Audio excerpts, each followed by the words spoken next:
reason why I wanted to play with this in here briefly, and kind of as a background, is in this field of stress management, in what we're playing with here,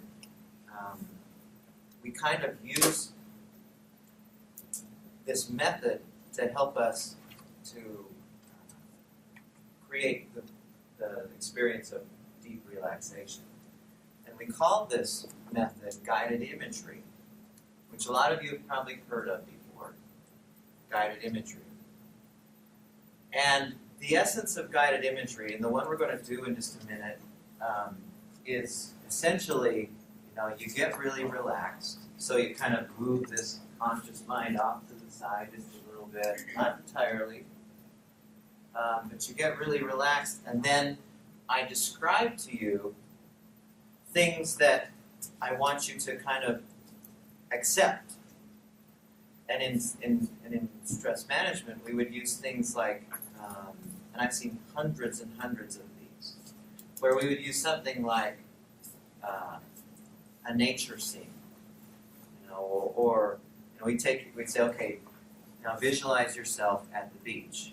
You're by yourself and you're walking along the beach, and the sun is shining, and the water is lapping against the ground, against the sand. Now, what is not, if that's the scene that you're picturing in your mind, remember, going back to, it's the same to your brain whether you imagine it or you experience it out here.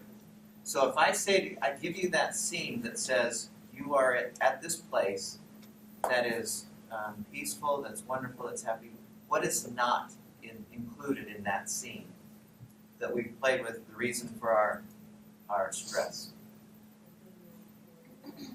Yeah, the threat, right?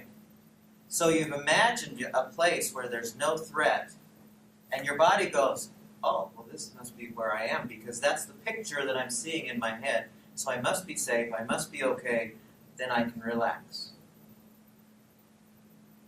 Right? That's how it works. Very simple. If this is the basis for how guided imagery works, then it's, and the whole understanding of the subconscious mind, then guided imagery makes perfect sense. If somebody just came in and said, okay, we're going to imagine something and hope, but it's nice to know the science behind it. So in this case, if you're imagining it, just like the athletes, your body really thinks that's what's happening. And so, like I said, there are hundreds of these different types of imageries that people use to create the sensation of threat-free places. And when there's no sense of threat, the body goes, oh, thank you. Okay, does that make sense? It's a long description for what we're going to do here now. That's has always been one of my favorite ways to relax. Now, what we're going to do for just a few minutes is we're going to do this seated. We don't usually do guided imageries lying down.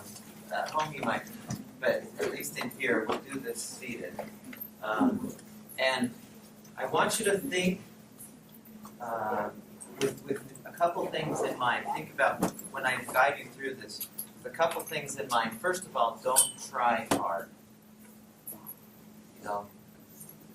If you really like, oh come on, I got to get that picture in there. The harder you try, the less likely it is you will see the picture.